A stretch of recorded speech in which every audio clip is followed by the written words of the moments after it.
ng mga broadcaster ng Pilipinas. Sa ulo ng mga nagbabagang balita sa MBC Network News, kumpanya ng tubig binanatan sa babalang magkakakrisis sa tubig sa Metro Manila. 20 kilo ng shabu kumpiskado sa bypass sa Maynila. Chairman Noor lumantad matapos suspindihin ng korte ang arrest warrant. Sa trending news, tulay ginawang basurahan. Sa good news, pagdiriwang ng kauna-unahang anibersaryo ng PTNO naging matagumpay. Sa Alam Ba News, sino-sino ang mga sikat na atleta na nabigyan ng posisyon sa pamahalaan? Sa news coverage, foldable garage na imbento. Sa ibayong dagat mula sa Pakistan, 2 tren nagsalpukan. Sa Game Now, Chicago Cubs panalo sa World Series. At sa balitang showbiz, Paolo Ballesteros tinanghal na Best Actor sa pagganap na transgender sa pelikula. At pambato ng Pilipinas sa Mr. Asia 2016 na si Vincent Harina, sa Facebook lang nakilala ang tunay na ina. Mula sa bulwagang pambalitaan ng Manila Broadcasting Company sa Pasay City, ito ang MBC Network News.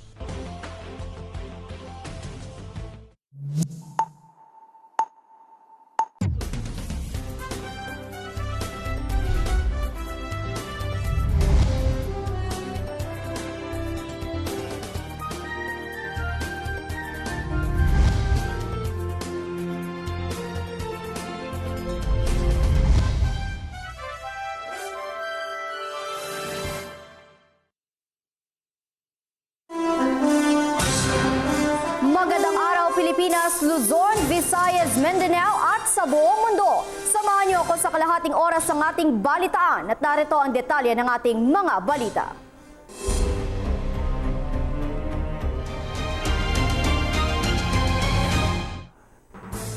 Maagang umalma ang grupong Water for All Refund Movement sa mga water concessionaire sa harap ng nakaambang krisis sa tubig sa Metro Manila. Ayon sa grupo, pakana lamang ito ng Maynilad at Manila Water para makahanap ng dahilan para magtaas ang singil sa publiko.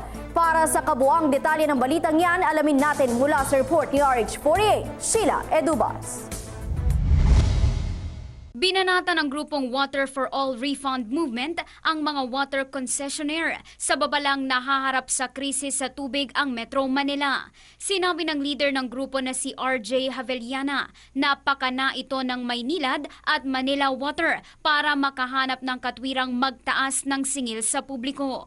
Idiniin ni Havellana na dapat kontrahin at labanan ang gusto ng water concessionaire na kung ano-anong kasinungalingan at pananakot ang ginagawa para lang mabigyan ng katwiran ang paghahanap ng mas malaking kita. Kahit ang Metropolitan Waterworks and Sewerage System ay nagulat sa warning ng Maynilad na magkakakrisis sa tubig sa Kamaynilaan sa loob ng 4 na taon at nilinaw na walang napipintong krisis at maaring gusto lang magtaas ng singil ng Maynilad. Para sa MBC Network News RH48, Sheila Edubas, naglilingkod sa pagbabalita.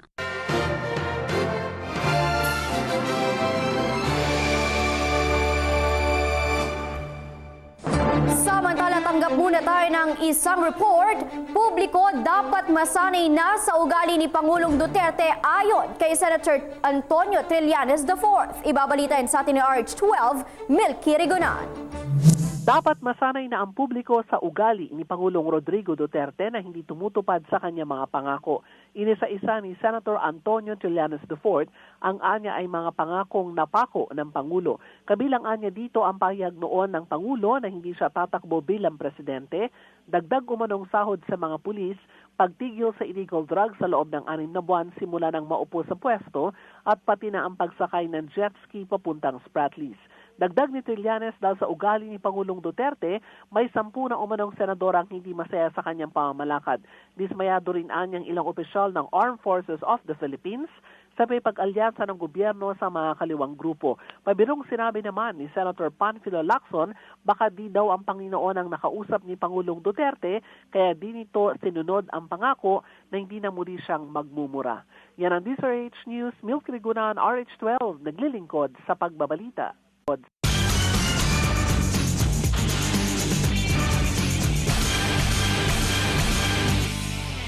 Samantala ito, balitang droga. Ito na naman, walang kadala-dala talaga yung mga nagbebenta ng iligal na droga. Sa katunayan, 20 kilo ng shabu o halos 60 million pesos worth ng shabu ang nasamsam ng mga pulis dyan sa Binondo, Maynila. Para sa kabuoang detalye ng balitang yan, alamin natin mula sa report ni RH09, Sunny Casulia. Natimbog ang may 60 milyong pisong halaga ng shabu sa bypass operation ng mga pulis sa Binondo, Maynila kaninang madaling araw.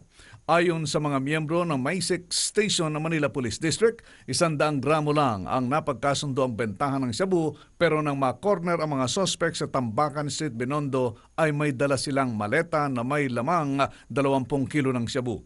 Kinilala ang arestado na sina Romel Rodriguez at Albert Gasingan na nakuhanan ng tinanggap nilang 300,000 pisong buy-bust money at kalibre 45 baril. May hinala ang mga pulis na Chinese ang supplier o may-ari ng maletang puno ng shabu dahil sa ID ng Chinese national na nakuha sa loob nito. Kakasuhan ang paglabag sa Dangerous Drugs Act sina Rodriguez at Gasingan kasunod ng nahuli sa kanilang 20 kilo ng shabu. RH9, Sunny Casulia, naglilingkod sa pagbabalita.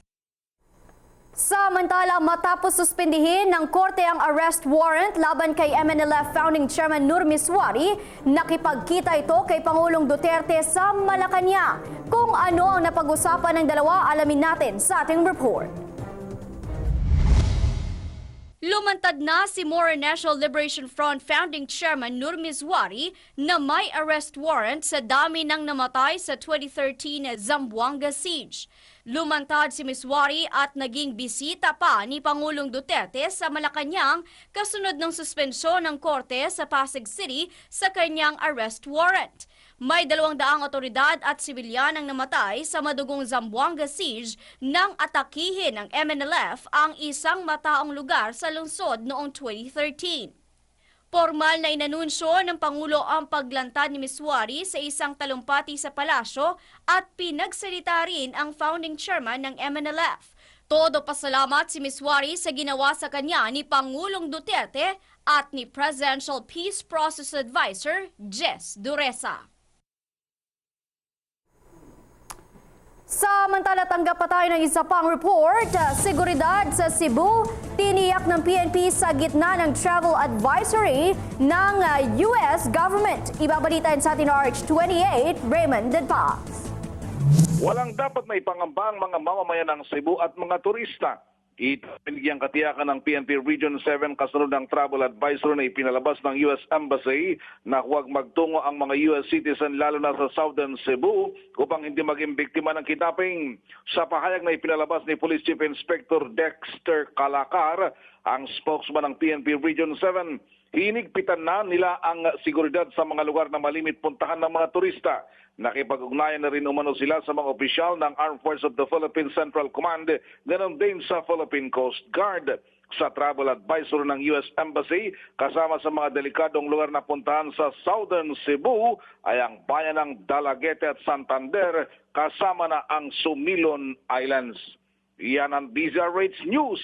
Raymond Dadpa, RH28, naglilingkod sa pagbabalita. Samantala, tanggap pa tayo ng isa pang report. Bagong American Ambassador sa Pinas, sinita agad ang mga Pinoy. Bakit kaya? Alamin natin mula sa live report ni RH06, Sherwin Bata Alfaro. Sherwin? Bien, nanumpa na ang bagong ambassador ng Amerika sa Pilipinas na si Song Kim. Alas 4 na madaling araw kanina oras sa Pilipinas, nang manumpa si US Secretary of State John Kerry, si Kim, kapalit ni Philip Goldberg. Ayon kay Kerry, maasa siya na sa pamamagitan ni Kim ay manunumbalik ang sigla ng relasyong mayroon ng Pilipinas at Amerika. At dumanaka si Kim, nampuna sa mga Pinoy si Kim nang magpahayag ito sa US Department of State ng maling pagbati. Itinama ng mga Pinoy ang sinabi nito na mabuhay at itinuwid na mabuhay ang tamang pagbibigkas dito. Sa kanyang pagsasalita matapos ang outtaking, bumati si Kim ng mabuhay, subalit agad na sumigaw ang mga Pinoy audience ng mabuhay at hindi mabuhay. Pinanganak na Koreano si Kim na ang itinuturing nga ni Kerry na isa sa mga pinakamahusay na diplomat mayroon ng Amerika sa kasalukuyang panahon. 12 beses nang nagbiyahe sa North Korea si Kim para tiyakin ang commitment na nuclear-free Korean Peninsula at nagsilbi ring ambassador ng Amerika sa South Korea at naging special representative sa North Korea, Policy and Deputy Assistant Secretary para naman sa Korea at sa Japan. Masipag, malalim sa intelligence network at tinaguriang George Clooney ng Foreign Service ng Amerika dahil sa tindig at forma nito. Kumpiyansa naman si Kerry na mahuhuli ni Kim ang loob ng mga Pinoy, lalo na ang bagong presidente na si Pangulong Rodrigo Duterte. Yan ang DZRH News, RH number 6, Sherwin Bata Alvaro, naglilingkod sa pagbabalita. Maraming salamat nagbabalita ng live si RH Show 6, Sherwin Bata Alvaro. Samantala, nakauwi na dito sa Pinas ang 82 OFW mula sa Saudi Arabia na hindi pinapasweldo ng kanilang mga employer. Kung paano sila nakaligtas at nakauwi sa Pinas at sino-sino ang tumulong sa kanila, alamin natin mula sa report. Nagbabalik si RH48, Sheila Edubas. Nakauwi na ang may 82 overseas Filipino workers na hindi pinasweldo ng employer sa Saudi Arabia ng 10 buwan. Dumating ang 82 OFW sa NAIA Terminal 1 sakay ng Saudi Airlines Flight SV874 mula sa Riyadh, Saudi Arabia kagabi. Nakauwi ang mga OFW sa ilalim ng repatriation program ng gobyerno kasunod ng krisis sa Middle East at sinalubong ni OWA Welfare Officer Dr. Amelito Adel. Bukod sa hindi pinasweldo ng matagal na panahon, marami rin sa mga umuwing OFW mula sa Saudi ay inabot ng iba't ibang klase ng pang-aabuso. Para sa MBC Network News, RH48 Sheila Edubas, naglilingkod sa pagbabalita.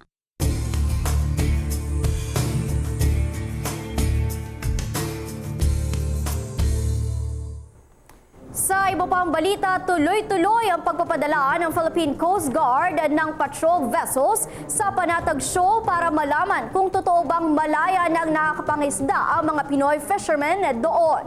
Para sa buong detalye, alamin natin mula sa report. Nagbabalik si RH Show 9, Sunny Casulia.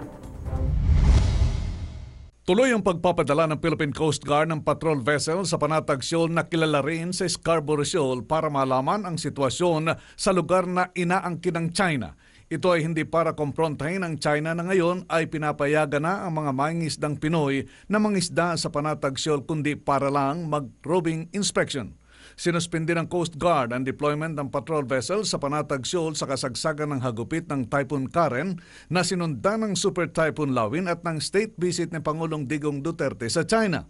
Ayon kay Commander Arman Balilo, tagapagsalita ng Philippine Coast Guard, 2 barko ang ipadadala sa vicinity ng Panatag Shoal, ang BRP Tubataha at BRP Davao del Norte, habang naka-standby naman ang deployment ng BRP Pampanga. RH9, Sunny Casulia, naglilingkod sa pagbabalita.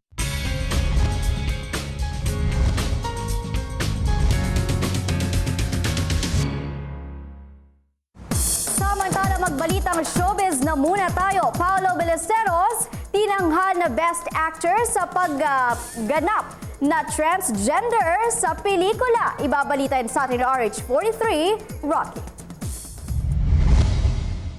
Hindi maitago ni Paolo Ballesteros ang kanyang kasiyahan matapos ang tanghaling Best Actor sa katatapos lamang na 29 Tokyo International Film Festival.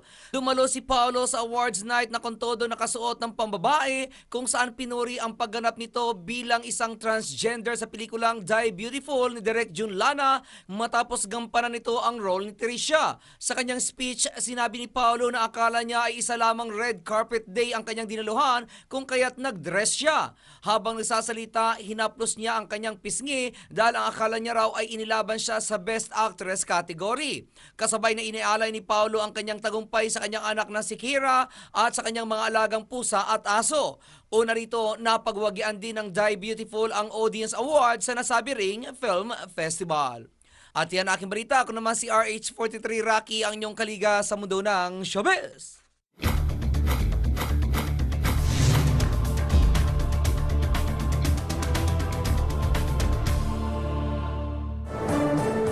Samantala, babala naman sa mga mahilig magtapo ng basura kung saan-saan, huwag po nating tularan ang trending video na ito kung saan walang habas kung magtapo ng basura ang mga Pinoy na lula ng jeep. Narito ang kabuuang report.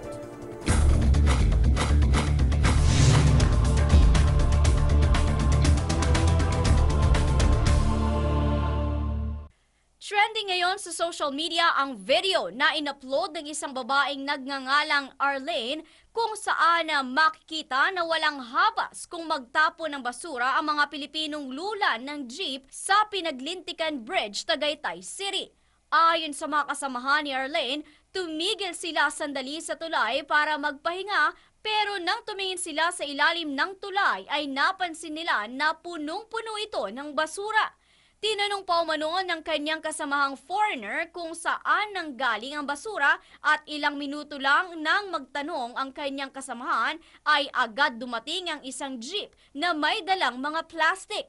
Nung una umano ay inakala nila na mag-a-unload lamang ang mga ito kaya't laking gulat nila nang ihagis ng mga ito ang mga plastic na puno ng basura sa tulay. Para sa MBC Network News, RH44, Vien Dacles, naglilingkod sa pagbabalita.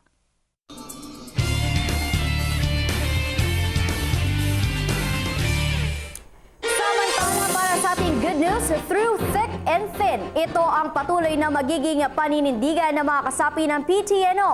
Natapos man ang matagumpay nilang pagdiriwang ng kanilang unang anibersaryo at narito ang report na sa naging pagtutok ni RH09 Sunny Casulia sa kasiyahang ito.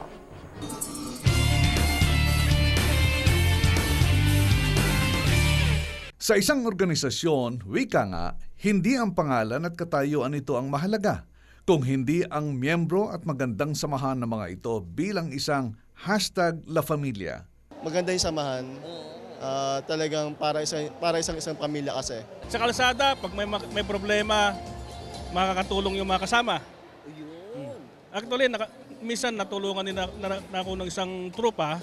Sobrang friendly yung mga members and kapag kunyari, for example, may mga aberyang nangyari sa daan, na flat ka or may problema yung baterya, alam mo yun, magpo-post ka lang sa Facebook, tapos right away may response. Bagamat baguhan pa lang sa industriya ang grupo dahil sa baguhan din lamang sa bansa ang operasyon ng Transport Networks Vehicle Services o TNVS, tunay nang napatunayan ang nabuong magandang samahan ng mga drivers, operators at mismong ang mga namumuno ng Philippine Transportations Network Organizations or PTNO.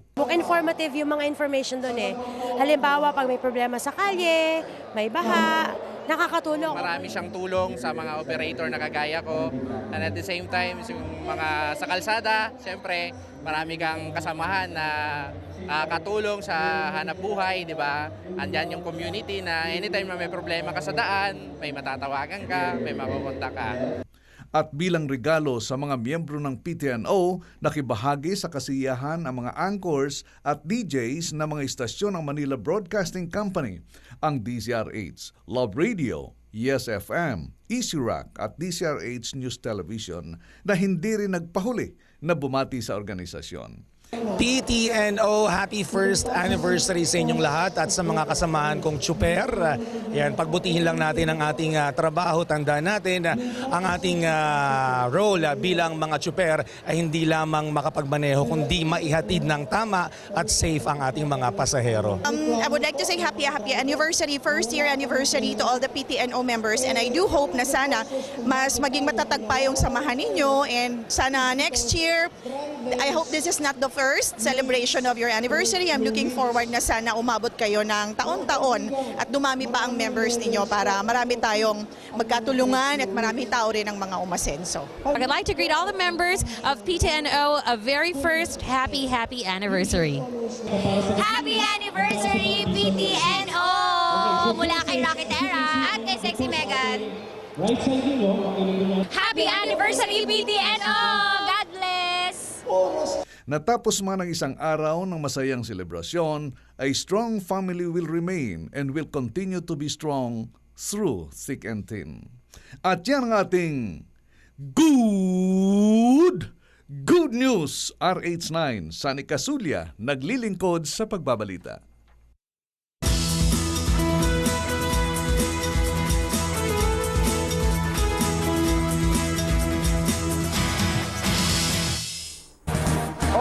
Ngayong nalalapit na ang laban ni boxing idol Manny Pacquiao na bukod sa isang singer ay isa ring senador. Kilala niyo ba kung sino-sino pa ang mga sikat na atleta sa buong mundo na nagkaroon ng katungkulan sa pamahalaan? Alamin natin yan mula sa report ni RH49, Rita Salonga.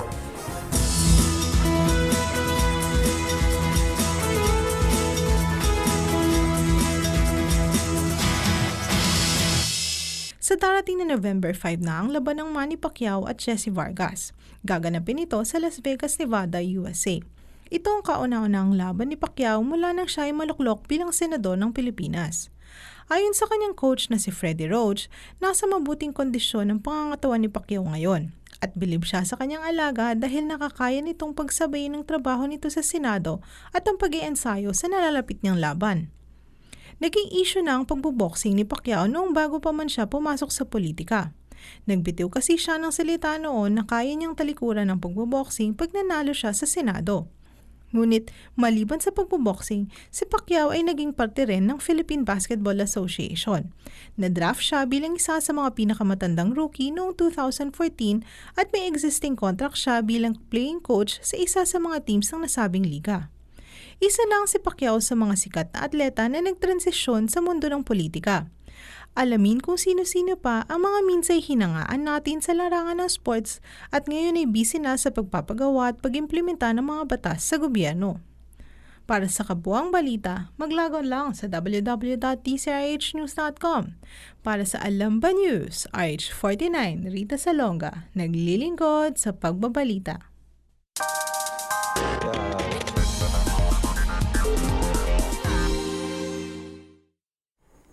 Ito naman para sa mga car owners dyan, naimbento na po ang Gazzy Box o Gazzy Box na isang portable shelter para sa mga sasakyan. Kung paano ito ginagamit, alamin natin sa ating report.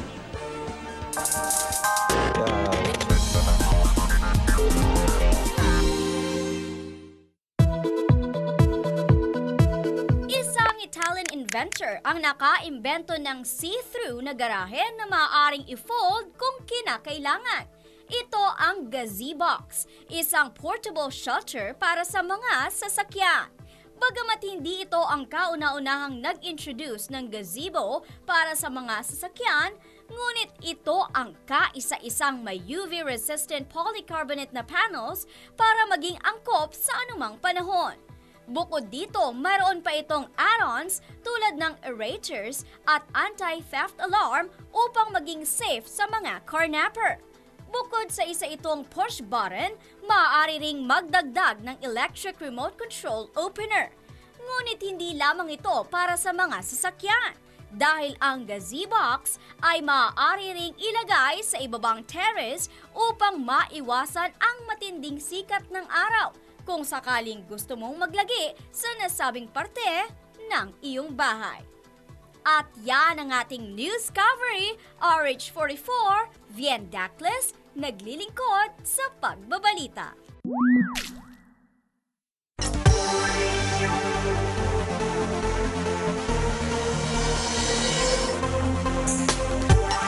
Balita mula sa Pakistan, 2 tren nagsalpukan. 20 katao ang patay matapos ang banggaan ng 2 tren sa Pakistan. Naganap ang insidente sa Landhi-Karachi Railway kung saan bumangga ang Zakaria Express train mula sa Multan sa Farid Express na galing naman sa Lahore. May mahigit 65 pasahero ang sugatan sa insidente. Samantala sa Estados Unidos naman binalaan ni US President Barack Obama ang mga American voters future sa kanilang pipiliing susunod na Commander-in-Chief ng Amerika. Ito'y sa gitna pa rin ng gitgitang laban sa White House ng presidential hopefuls na sina Democratic presidential nominee Hillary Clinton at Republican Donald Trump. Sa isang campaign rally sa North Carolina, 6 na araw bago ang eleksyon, idiniklara ni Obama ang suporta sa Democratic successor na si Clinton na hinimok ang publiko na iboto ang dating First Lady. Ito'y matapos lumabas ang mga report na isang estado ng North Carolina sa mga swing states na siyang walang tuwirang sinusuportahang kandidato. At yan ang balita mula sa Ibayang Dagat, RH48 Sheila Edubas, naglilingkod sa pagbabalita.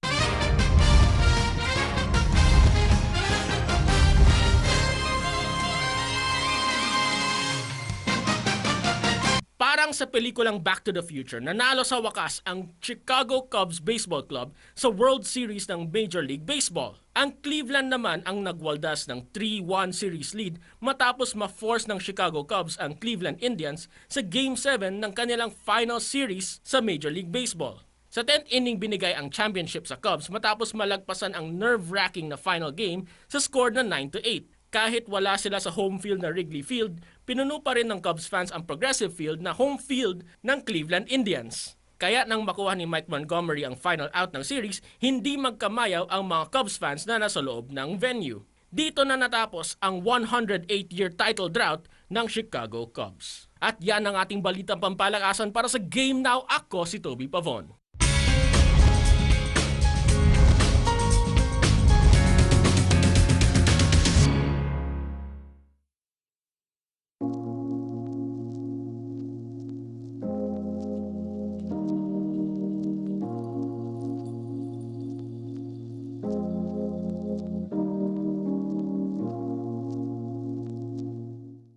Inamin ng pambato ng Pilipinas sa gaganaping Mr. Asian 2016 na si Vincent Harina na sa Facebook lamang niya nakilala ang kanyang tunay na ina. Ayon kay Vincent, 3 years ago lamang niya nakilala ang kanyang ina. Yung mother ko po, nang nagkaroon lang kami ng communication noong 2013 through Facebook. So magka-friends kayo sa Facebook? Opo, doon ko po siya actually nakilala. Hindi ko siya kilala. Ayon pa rin kay Vincent, tulad ng kanyang ama, may sariling pamilya na rin ang kanyang tunay na ina at nakatira ito sa Dubai. Idinagdag pa ni Vincent na noong nagkasundo sila na magkikita 2 years ago, ay naging emosyonal silang pareho. Parang, siyempre ako, sabi ko, hindi naman pagkakailang mama ko siya. Tapos, naiyak siya, luwa. Tapos ako rin, parang, sabi ko, lumaki ako nang walang nanay. Tapos ito na, parang, sa mga pangarap ko kasi yun na makita ko yung mama ko. Yun. Sa ngayon umano ay tuloy-tuloy na ang kanilang komunikasyon na mag-ina. Bali, sa ngayon, nag-chat-chat na mga nag-uusap-usap through Facebook. Hindi rin itinatago ni Vincent na naanakan lang ang kanyang ina dahil may pamilya na dati pa ang kanyang ama. Yung father ko may asawa na siya eh. Tapos, bali yung mama ko, parang classmate niya sa college. Doon sila nagkakilala.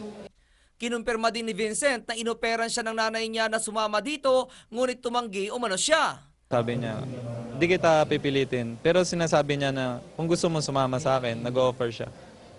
Pero dito ako dito na ako lumaki, napamahal na sa akin dito. So, okay naman, andyan naman siya sa akin, which is, kung kailangan ko siya, andyan naman siya. Kung kailangan niya ako, andyan na rin naman ako. Samantala, inamin ni Vincent na noong una ay parang hindi siya tanggap ng kanyang stepmom.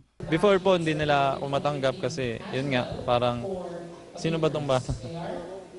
Before kasi, tinago ako sa tito ko, sa kapatid ng father ko. Doon ako lumaki hanggang 16 years old. Tapos nung 17 years old, dito na ako college high school, third year high school actually. Ngunit kalaunan umano ay natanggap na rin siya nito. Parang sinabi niya sa akin na mahal niya kasi yung papa ko eh. So sabi niya, mamahalin na lang kita bilang anak. Pero pangako ko lang daw na maging mabait ako, alagaan ko yung mga pamangkin ko. Which is, tinupad ko naman yung mga sinasabi.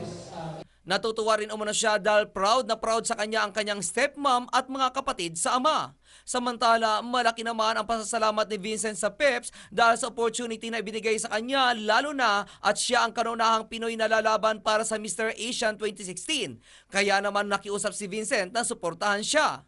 Inibitahan ko po kayo lahat na suportahan niyo po ako sa darating na laban ko po sa November 14 to 20 sa Manado, Indonesia. Ako naman si Rocky, ang inyong kaliga sa mundo ng showbiz.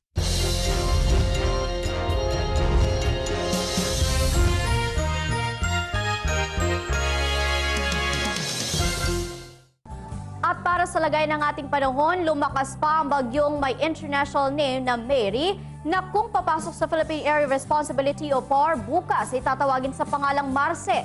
Ayon sa Pag-asa, nananatiling stationary o hindi gumagalaw ang bagyo na huling namataan sa layong 1,435 kilometro silangan ng Luzon, taglay ang lakas ng hanging 65 kilometro bawat oras at bugso na abot sa 80 kilometro bawat oras. Naudlot ang pagpasok nito kahapon dahil sa isa pang bagyo na nasa labas din ng PAR at naghihilahan ang bawat isa. Samantala, isang bagong LPA ang nabuo sa loob ng Intertropical Convergence Zone or ITCZ na siyang nagpapaulan sa Southern Luzon, Visayas at Mindanao. Namataan ang LPA sa layong 185 kilometro silangang bahagi ng Sorsogon City. Dahil dito kaya't pinapayuhan ng Pag-asa ang publiko na mag-ingat sa posibilidad ng flash floods at landslides ang mga lugar sa Bicol Region, Eastern Visayas, probinsya ng Aurora at Quezon dahil sa mararanasang moderate to occasional heavy rains and thunderstorms. Asahan naman na may light to moderate rain showers and thunderstorms sa Mimaropa, nalalabing bahagi ng Calabarzon at nalalabing bahagi ng Visayas at Mindanao. Makararanas din ng may light rain showers at thunderstorms ang Metro Manila at nalalabing bahagi ng bansa ngayong araw. Samantala, nagpakita ang araw kanina 5:52 na umaga at lulubog naman mamayang 5:26 ng hapon. At para naman sa ating 5-day weather forecast, narito po ang ating nakalap mula sa MBC Network News Weather Center.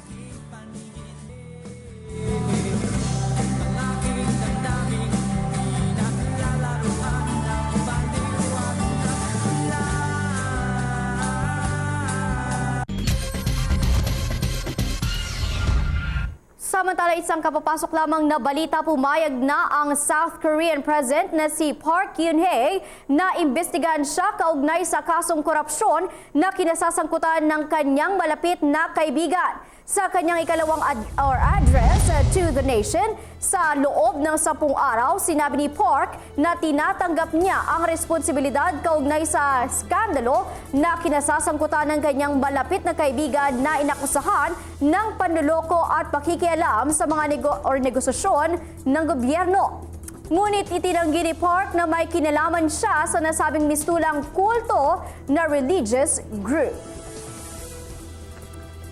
Samantala, bago po tayo magtapos, ilang araw na lamang ba bago magpasko? Meron na lamang tayong 50 days, 12 hours, 19 minutes, and 1 or 2 seconds. Ayan. At suwayin nyo na naman ang kalahating oras ng ating balitaan ngayong BNS. Mga impormasyong dapat ninyong malaman saan mga sulok ng mundo. Sa ngalan ng bubuo ng MBC Network News at ni Dennis Antonor Jr., ako po ang inyong lingkod sa pagbabalita. Ako po si Vien Dacles. Bukas, alas 10:30 ng umaga, tuloy-tuloy ang ating balitaan dito lamang sa MBC Network News.